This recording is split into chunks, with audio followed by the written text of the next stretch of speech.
நான் குறிப்பிட்டிருக்க 3 நாட்களுக்கு நதிகளின் பக்கம் போகாதீங்க, நதிகளை தொடாதீங்க, நதிகள்ல நீராடாதீங்க அப்படின்னு சொல்லியிருக்கிறேன். ஏன் அப்படிங்கிறத பார்க்கலாம். அதுக்கு முன்னாடி நம்ம சேனலை மறக்காம சப்ஸ்கிரைப் பண்ணிருங்க.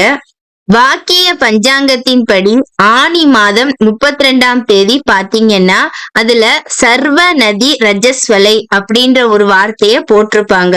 அப்படின்னா என்ன அப்படின்னா, ரஜஸ்னா மாதவிடாய், அதாவது பெண்களுக்கு மாதம் 3 நாட்கள் மாதவிடாய் வரும் இல்லையா, பீரியட்ஸ், அததான் ரஜஸ்ன்னு சொல்லுவோம். வலை அப்படின்னா பெண் அப்படின்னு அர்த்தம். நாம நதிகளை பெண் தெய்வமா தான் வணங்கிட்டு இருக்கோம்.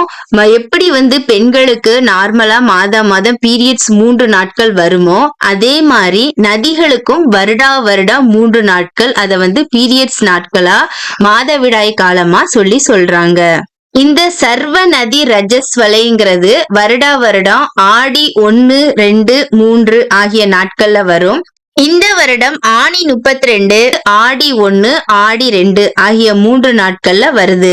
அதாவது ஆங்கில தேதிக்கு ஜூலை 16, 17, 18 புதன், வியாழன், வெள்ளி ஆகிய கிழமைகள்ல தான் இந்த சர்வ நதி ரஜஸ்வலைன்றது வருது. அதனால 16/7/2025 இருந்து 18/7/2025 வரை 3 நாட்களும் நதிகளின் பக்கம் போகக்கூடாது, நதிகள்ல நீராட. நாம மாதவிடாய் காலங்கள்ல பெண்களுக்கு 3 நாட்கள் எப்படி ஓய்வு கொடுக்கமோ அவங்க ஆரோக்கியத்தை கருத்துல கொண்டு, அதே மாதிரி நதிகளுக்கும் நாம ஓய்வு கொடுக்கணும், அவங்கள தொந்தரவு பண்ணக்கூடாது. பித்ருக்களுக்கு தர்ப்பணம் செய்யறது, கோவில் பூஜைகளுக்கு நதிகள்ல புண்ணிய தீர்த்தம் எடுக்கிறது, இந்த மாதிரி காரியங்கள் எல்லாம் இந்த 3 நாட்களுக்கும் கண்டிப்பா தவிர்த்திடணும். பெண்களுக்கு மாதவிடாய் காலத்துல மூட் ஸ்விங்குன்னு சொல்லுவோம். அதாவது அவங்களுக்கு மூடு சரியில்லாம இருக்கும், கோபம் வரும், சில பேருக்கு ஆத்திரம் வரும், எரிச்சலா இருக்கும், ரொம்ப முடியாம இருக்கும். இந்த மாதிரி நிறைய அறிகுறிகள் பெண்கள்கிட்ட பார்க்கலாம்.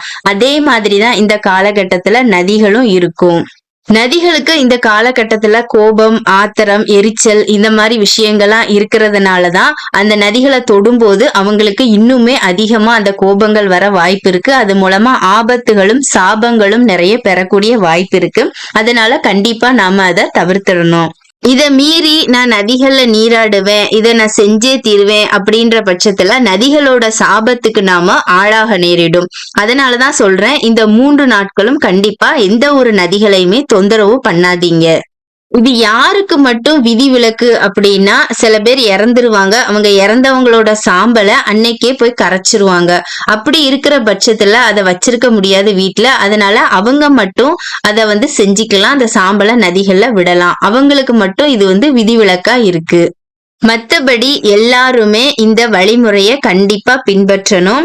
எந்த ஒரு தொந்தரவும் நாம நதிகளை கண்டிப்பா செய்யக்கூடாது. இந்த வீடியோவை பார்த்த எல்லாருமே, உங்க தெரிஞ்சவங்க எல்லாருக்குமே இந்த 3 நாட்கள் நதிகளை தொடக்கூடாது அப்படிங்கிற விஷயத்த சொல்லுங்க. நீங்களும் அதை பின்பற்றுங்க.